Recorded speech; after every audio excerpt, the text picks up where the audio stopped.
On March 6, 1959, 9-year-old Candace "Candy" Rogers was out selling Girl Scout cookies in her Spokane, Washington neighborhood. It was quite normal at that time for young children to go out unaccompanied by an adult. However, when darkness began to fall and she still hadn't returned, they started to panic and reported her missing. Soon, everyone in the area was out searching for Candy. What could have happened to Candy? Why had she not returned home before nightfall like she always did? Could something terrible have befallen her? Welcome back to M7 Crime Storytime, where we cover solved, unsolved, and twisted cases from across the globe. Today we'll be looking at one of the oldest cold cases to ever be solved, a case that took over 60 years to finally be unraveled. Let's dive right into this mystery without any further ado. Our case today takes us to Spokane, also known as the Lilac City, the largest city in the state of Washington. It's located in eastern Washington, near the Spokane River and Selkirk Mountains.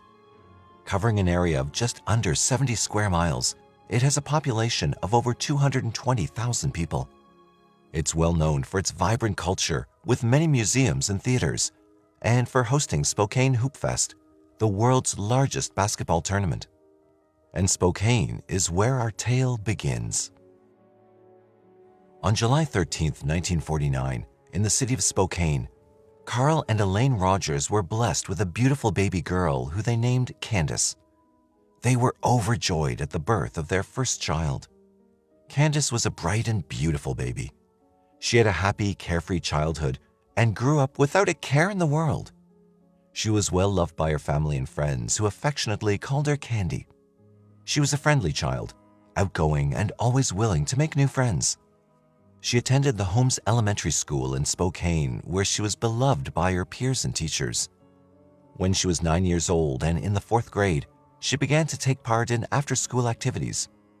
She joined the Campfire Girls, a Girls Scouts organization. As part of her responsibilities, she was tasked with selling campfire mints to the public to raise money for their trips. She did this regularly, and even at the young age of 9, her parents often let her go from door to door alone to sell her mints. Sadly, they would come to regret this decision. March 6, 1959 was a normal, uneventful Friday in Spokane. Candy went to school like she did every day and then returned home. After, she left to go sell campfire mints in the neighborhood where she lived. It was common for Candy to go sell her mints unsupervised. The neighborhood was generally safe, and her parents were not concerned as long as she returned before dark. However, as the day went on, her parents began to grow more and more worried when she did not return home. By the time the evening came around and Candy was still not home, they were in a state of panic. They reported her missing to the police, and soon the entire community was searching for Candy. However, in 1959, with no GPS, cameras, cell phones, or any of the other technology we have today, the searchers had very little to go on. They did, however, find boxes of campfire mints like the ones Candy was selling. These boxes were found on Pettit Drive, heading north, away from the west central neighborhood where Candy and her parents lived. In the days that followed, it was estimated that over 1,200 volunteers from in and around Spokane joined in the search for Candy. They scoured the city and the surrounding areas, but their efforts would prove fruitless.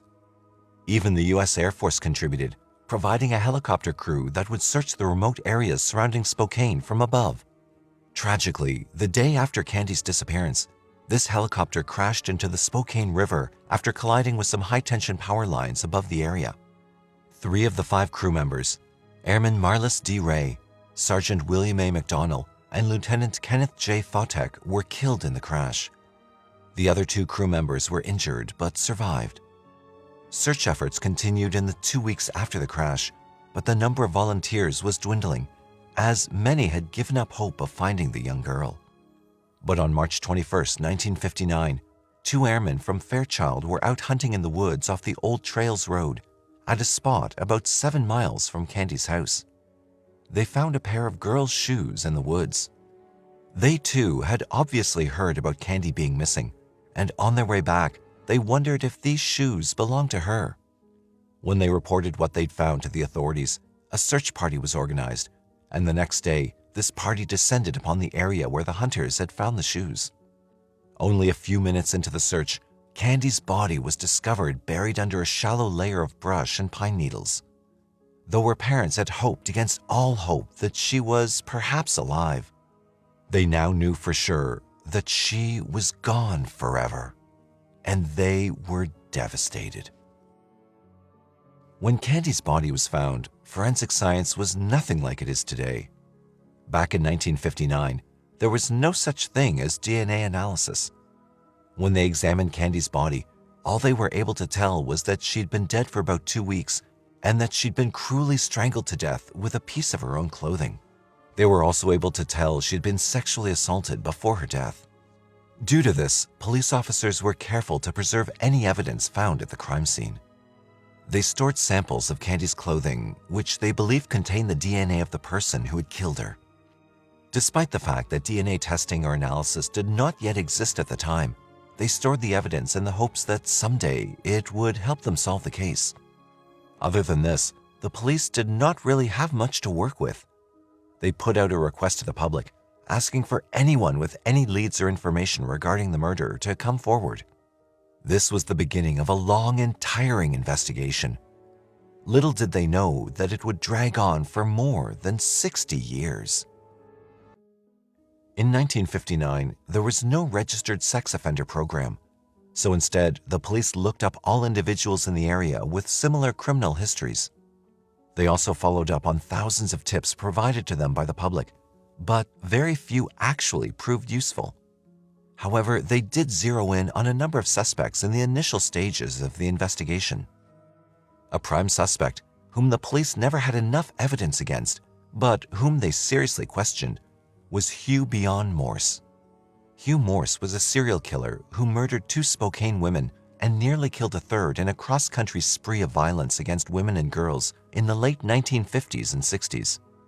When Candy's body was found, there was a piece of grape chewing gum on it, a flavor Morse was known to like, adding to the suspicions of the police. However, Morse was later ruled out by DNA evidence in 2001. Another suspect the police had at the time was a man named Alfred Graves. Alfred Graves was 50 years old and lived at 815 North Cannon Street. At the time, he'd been involved in allegations that he had attempted some inappropriate contact with several women. Furthermore, police found newspaper clippings about molested women in the room where Graves had been staying. They also found bobby pins and some sections of rope in the trunk of his car. The investigators at the time were particularly interested in the rope because Candy's body showed marks that seemed to indicate a rope had been tied around her waist. However, there was no rope found with her body. Yet, since Graves killed himself and police could not find any evidence actually linking him to Candy, they could not be sure of his involvement. There was another suspect who also killed himself. This man was James Howard Barnett, age 49, of 2125 West Sinto Avenue. He was taken into police custody in 1960. He hung himself in his cell at the Spokane County Jail on February 7, 1960, 4 days after he was arrested on suspicion. In a grisly detail that was released to the public, we learned that Barnett wrote a message on his cell wall in his own blood, which said, "I have sinned against the Lord." However, police never had enough evidence against Barnett to link him to the murder. Eventually, despite the dogged efforts both in the Spokane Police Department and outside of it, the case went cold. There was a lack of tangible leads for the investigators to follow, but they never gave up on Candy.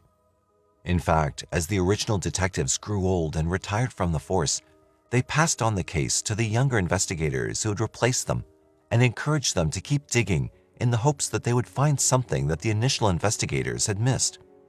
This became a tradition as one generation of detectives would pass on Candy's case to the next generation, and in this manner, Candy's case was kept alive among the police of Spokane. They worked the case for decades, hoping that eventually something would turn up. And finally, it did. In early 2021, the case was being worked on by Sergeant Zach Stormont and retired detective of the Spokane Police Department, SPD, Brian Hammond. They were two investigators in a long line of SPD officers never quite willing to give up on Candy's case. And finally, in 2021, they caught a break. In early 2021, a forensic scientist at the crime lab suggested sending the evidence in Candy's case to a private genome sequencing company in Texas. A sample of semen collected from Candy's clothing was provided to that lab. The lab tech stated that the fact that the specimen was intact after over 60 years was, in itself, a minor miracle. Most of the evidence collected from the original crime scene had not been stored properly and had been contaminated in the years that had passed. Luckily, this crucial piece of evidence had been kept in an airtight mason jar, preserving it perfectly. The specimen was input into a genealogy database, which narrowed potential matches down to 3 brothers, John Ray Hoff, Andrew Hoff, and Terry Allen Hoff. John Ray was the only one of the 3 to have children. Detectives contacted his daughter, Kathy Hoff, and asked if she'd be willing to provide them with a DNA sample that they could test against the evidence from the crime scene all those decades ago. Kathy agreed, and in September 2021, she submitted her DNA to the police. When the results came back, there was no more questioning it. John Ray Hoff's DNA perfectly matched the DNA left at the crime scene decades earlier. Police had finally found their man. Sadly, however, they could not serve him the justice he deserved, as they learned that John had killed himself in 1970. John Hoff joined the Army at 17, and at the time of the murder, he lived in Spokane, only about a mile away from where Candy lived. He'd been 20 years old in 1959 when he'd committed the horrific act of assaulting and murdering poor Candy. He'd gotten to know Candy through his 10-year-old sister at the time, who was part of the same Campfire Girls troupe. This was not the only time he would do something horrible. In 1961, 2 years after Candy was murdered, Hoff was convicted of assault in the second degree with intent to rob. In that incident, Hoff accosted a female, forcibly removed the victim's clothes, tied her up using her own garments, and strangled her before fleeing the scene. The victim survived, and Hoff spent 6 months in jail for the attack. Based on his conviction, Hoff was declared a deserter from the Army and was discharged. He was employed as a door-to-door salesman and worked at a lumber yard at the time of his expulsion from the military. In 1970, at the age of 31, Hoff committed suicide. To be 100% sure that Hoff was indeed their man, police obtained a warrant to exhume his body and collect sample DNA to test against their evidence. When they did so, it came back as a perfect match. There was no doubt, after 60 long years of what seemed to be a never-ending investigation, they had finally found the man who ended poor Candy's life. 60 years is a very long time, and almost all of Candy's relatives had passed away without ever finding out who was responsible for her murder. Both of her parents died wondering who had taken their little girl from them. Candy's cousin, Joanne Poss, now herself in her 70s, was available for comment when the news was released. It's not closure, but at least there's some form of satisfaction there, knowing that the person that did it is at least named, Poss said.